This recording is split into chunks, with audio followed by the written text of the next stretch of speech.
Ya, ini momen yang saya tunggu nih Reza muncul emang gitu. Karena saya udah lama nyari-nyari dia.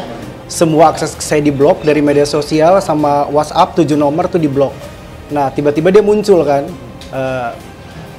Gimana caranya saya bisa menghubungi dia kan nggak bisa.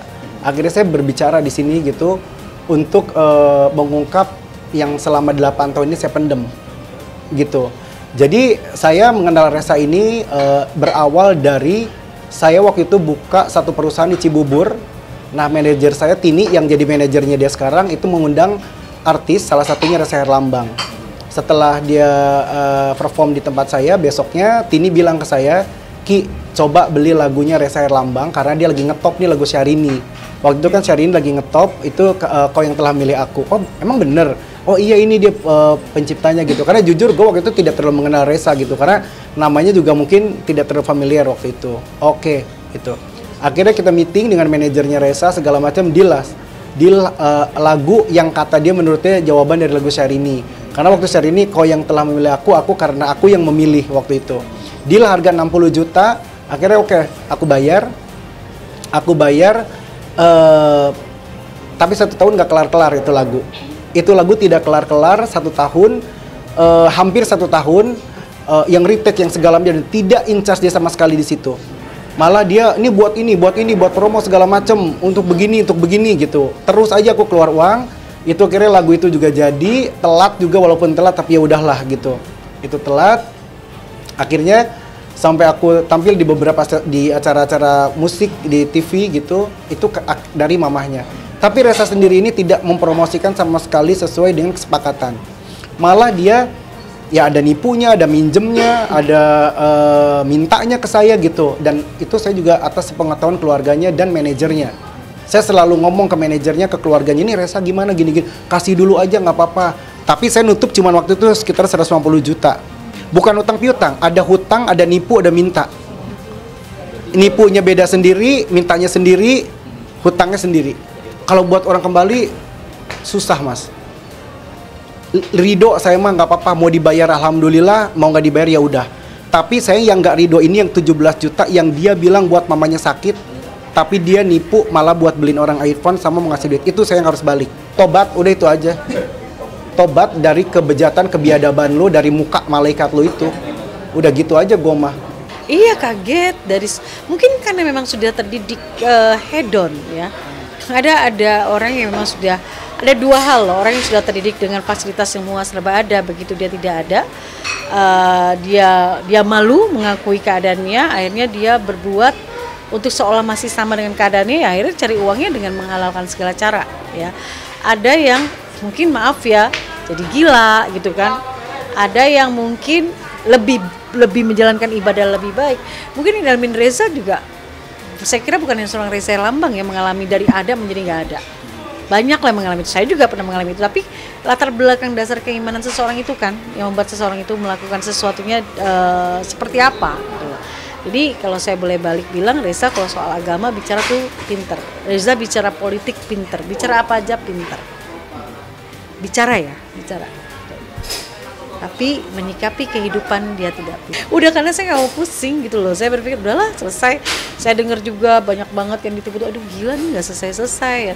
Tapi yang memang saya aneh sih orang-orang di lingkungannya itu ada yang apa ya, mendiamkan, ada yang tidak mengingatkan. Tapi sebenarnya Reza itu sosok yang kalau dia punya uang, saya tahu banget dia mungkin dapat uang misalnya dari Kanu nih, nanti dia bagi-bagi tuh teman-temannya, dia royal, dia tuh hedon banget, dia tuh suka dengan tempat-tempat yang mewah, makanan mewah, branded semua kan barang-barang yang dia pakai itu. Iya, saya sebenarnya prihatin dengan Reza. Harapan Mbak dengan adanya peristiwa ini semoga dijadikan satu perenungan buat Reza ke depannya. Semoga Reza bisa lebih bertanggung jawab dan berkomitmen dengan pekerjaan aja. Karena pekerjaan yang Reza lakukan ini menghasilkan rezeki yang besar. Kalau Reza mau fokus menyelesaikan, ya mungkin Reza nggak akan dianggap sama orang dengan tanda kutip, maaf kalimat, nipu ya gitu loh. Jadi lakukan pekerjaan secara tuntas, jangan hanya ambil uangnya aja. Dan semoga Reza bisa lebih bijak, karena Reza tuh pinter loh, bisa bikin karya. Mudah-mudahan saya malah berharap setelah ini Reza namanya naik lagi, Reza bisa bikin karya lagi, dapat rezeki yang banyak lagi. Terus kemudian Reza kembalikan saja uang siapapun itu menjadi haknya orang-orang tersebut, walaupun secara mencicil. ya kan? Berarti ada itikat baik. Itu aja sih harapan saya.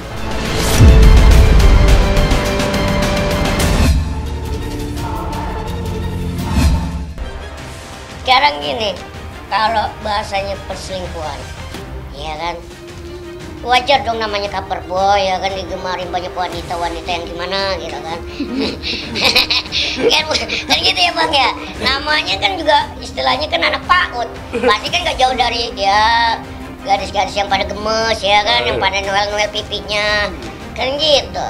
Kok kemarin aja waktu di podcastnya salah satu YouTube ya kan, itu saat ditanya Bang ya, itu ada pihak orang ketiga, enggak ada. Kok kenapa sekarang pembahasannya tentang perselingkuhan? Artinya itu tidak pernah ada, itu diada-adain, tapi tidak apa-apa. Kami juga belum memperoleh gugatannya. Manakala kami sudah memperoleh gugatannya, kami akan menjawab satu persatu secara detail. Bahkan apa yang kami dalilkan, kami pastikan bisa kami buktikan. Ya kalau tudingan-tudingan ya pokoknya itulah, saya tidak mau bahas hal itu, cukup saya yang merasakan. Ya gitu aja, karena itu aib. Allah aja menutup aibnya, ya kan, makhluknya. Kenapa ini sesama makhluk? Kita semua pendosa. Kok aib main buka-bukaan, Bos? Daus Mini menyangkal itu wajar, dan itu kami sudah duga dari awal dia bakalan menyangkal. Karena dia tidak akan ngaku apapun itu. Kan? Yang jelas, Selfie ini tidak mengumbar-umbar masalah keluarga. Dia menceritakan kepada media apa alasan dia perceraian. Kan nggak mungkin perceraian itu tidak ada alasan. Kecuali rahasia-rahasia di dalam keluarga, aib-aib di dalam keluarga itu disampaikan ke media. Ini kan enggak. Ini masih alasan umum. Apa? Tidak hormat ke orang tua. Apakah itu rahasia? Itu bukan rahasia, itu bisa disampaikan kepada umum, dan itu pembelajaran kepada kita semuanya bahwa ridho orang tua dan restu orang tua itu kita harus cari.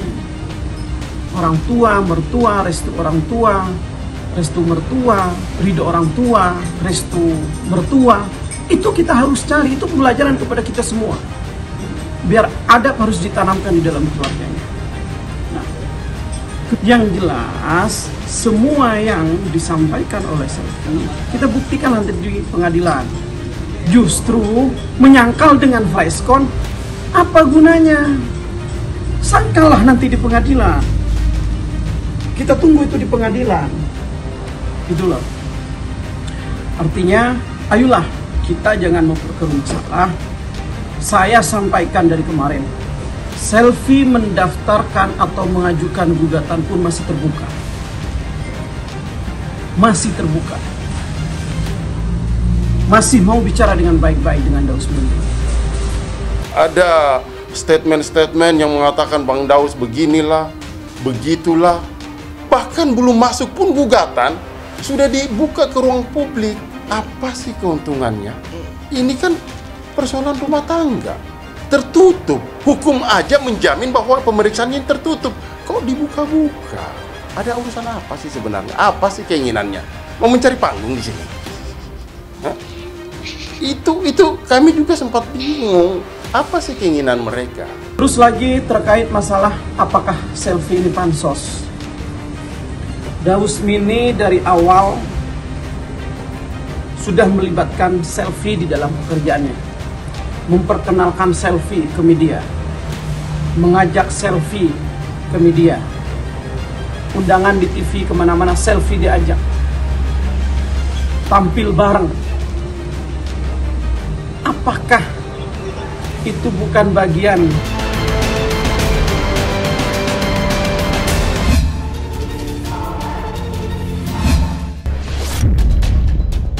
ya? Jadi hari ini aku sama Roro ingin membuat satu pengaduan sekaligus juga konsultasi dengan Komnas Perempuan.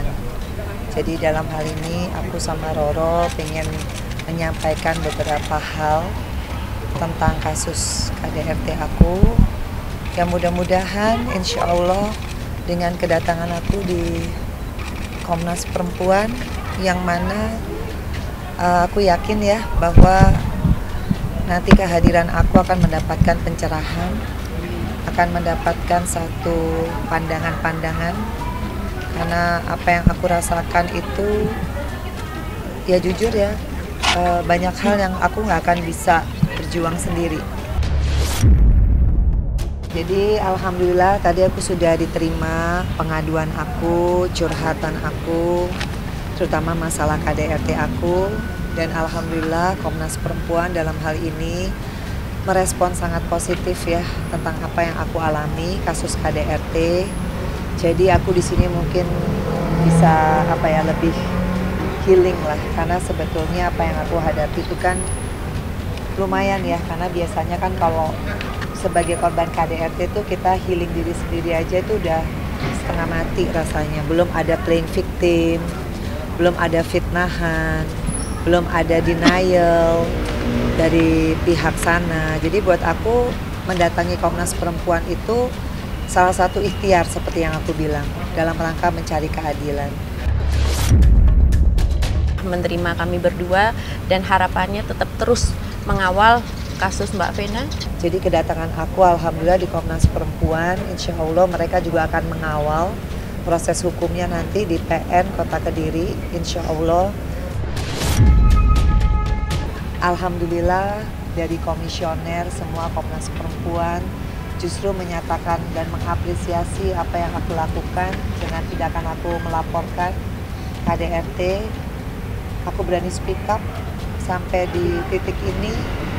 Alhamdulillah aku juga terus ya untuk meminta siapapun ya, termasuk Komnas Perempuan untuk mengawal nanti pengadilan, nanti di peradilannya nanti insya Allah di pengadilan negeri di Kota Kediri karena TKP-nya di Kediri.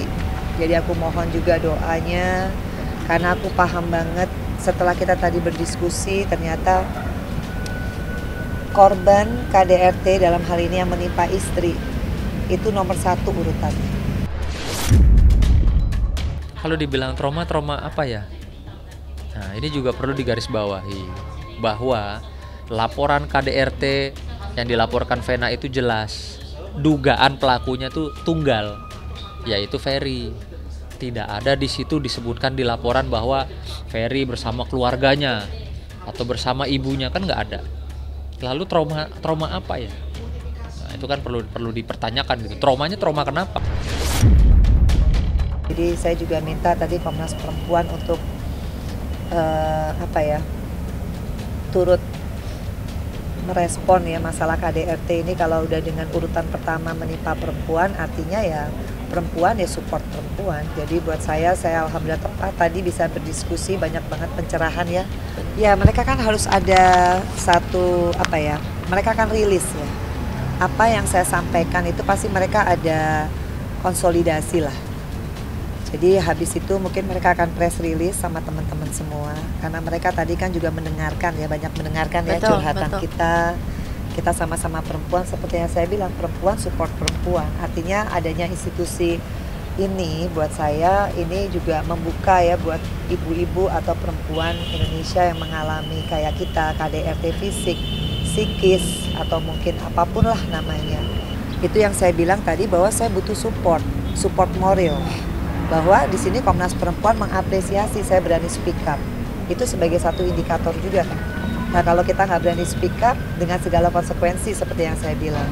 Karena urutannya biasanya korban KDRT pasti mengalami yang namanya playing victim. Nah itu pertanyaannya, nggak semua perempuan berani mengambil resiko akan di playing victim. Dan nggak semua perempuan Indonesia atau perempuan dimanapun di muka bumi ini udah kita korban, kita harus menghadapi yang namanya playing victim. Belum nanti cyber lewat media, belum ancaman. Tapi ya bismillahirrohmanirrohim, dengan pertolongan Allah, tuntunan Allah, makanya kenapa saya buat pengajian, itu sebagai penguatan diri saya. Kita pasti berdoa, tapi kita juga pasti berikhtiar. Ikhtiarnya apa? Ada lembaga independen seperti Komnas Perempuan, itu tempatnya perempuan support perempuan. Dengan semua pengarus utamakan dengan kepentingan hak perempuan. Iya, saya datang ke sini.